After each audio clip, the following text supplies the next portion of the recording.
showed us what he looked like. And they said, the description was sort of an absent-minded professor type. He's a scientist, brilliant, the most intelligent one there is. He is definitely the smartest Autobot. But his mind can drift off because he's thinking of more important things than the rest of us. And I think they said possibly a C-3PO type. So that's where the accent came from. And I think that's where it happened. They didn't tell me much more than that. And so I went with it, and they obviously liked it. And I loved it. I loved being able to do it. The cool thing was, at most of the sessions, the guys would come out with their throats bleeding. I would have to do the yelling for the the fight scenes and this stuff. And every once in a while we'd do different characters. In the movie, I was also, I can't remember his name. Somebody help me. The robot that's already in prison. The first one they take out. Oh. Yeah. So we do little things, extra characters. But because Perceptor wasn't one that was always, Autobots roll out and all that stuff, I didn't get troubled a lot by Wally Bird. I know you've all heard Wally Bird's stories, and they're all true, the good and the bad. He was really wonderful, and he was very specific. He knew what he wanted.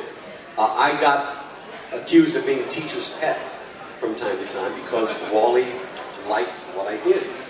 So there wasn't a lot of, change the fall to this, and that word there, the second syllable, I want you to bring a little more bottom into it. He didn't do that with me, so it was very cool. In fact, I talked with him about a week before I came over, and I told him I was coming over, and he sends his regards.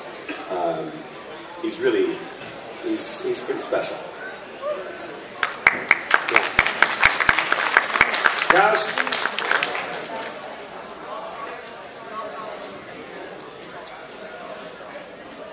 Hello. From an actor's point of view, you said you were a stage actor originally.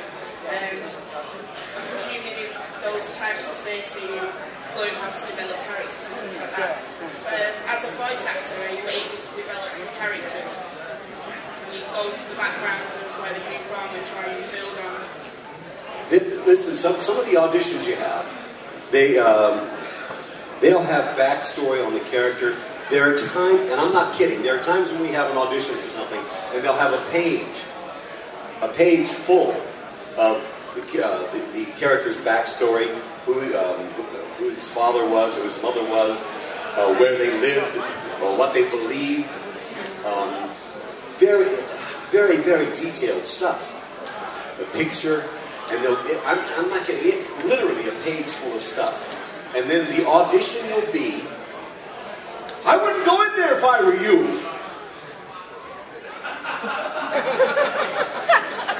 And that's it.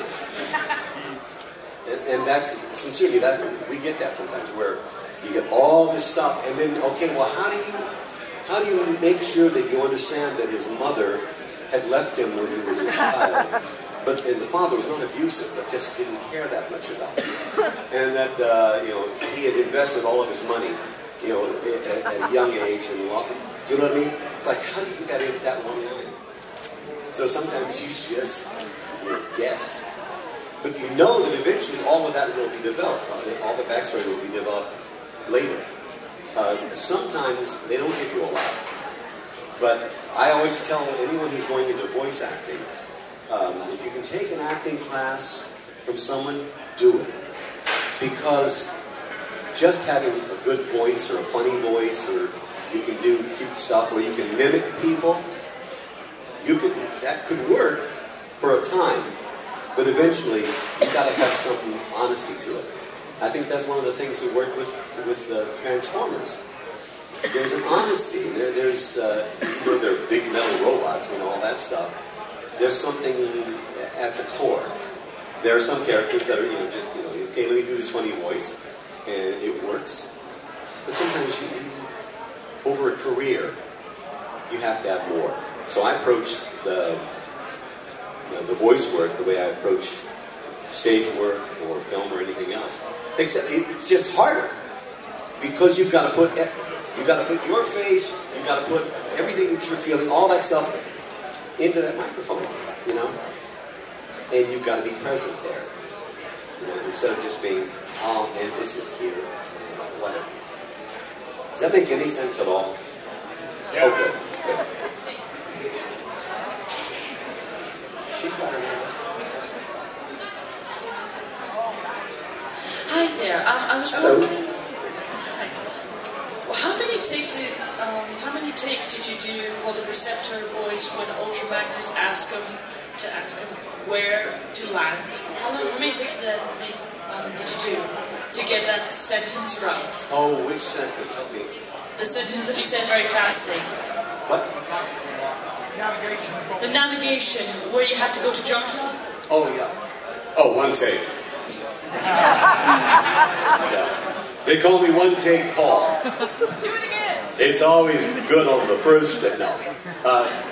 There are those, even with Grandpa Max. When I'm doing Ben 10, there are times, sometimes sometimes you score in one take or two takes.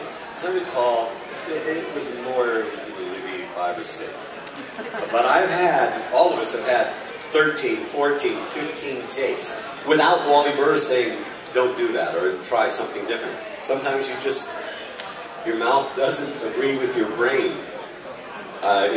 There are times in doing Ben 10, because Grandpa Max is down here sometimes, and sometimes we record early in the morning, and we'll do lines and I'll garble something, and the joke is, oh, Grandpa Max is drunk this morning. It's like, you know, he's been out too late. But Grandpa Max doesn't drink. Okay? Just so you know. Yeah, so I'm not exactly sure, but I'm sure it wasn't one take. Sir. Hi, Paul. Hello, Paul. This is equally all. I'm just from one side of Patrick fan to another. I'm just curious how you got. A little closer to the mic. Sorry. From one side of Patrick fan to another, I'm just curious how you actually discovered him in the Discord series. What your favourite character or series is? Which character?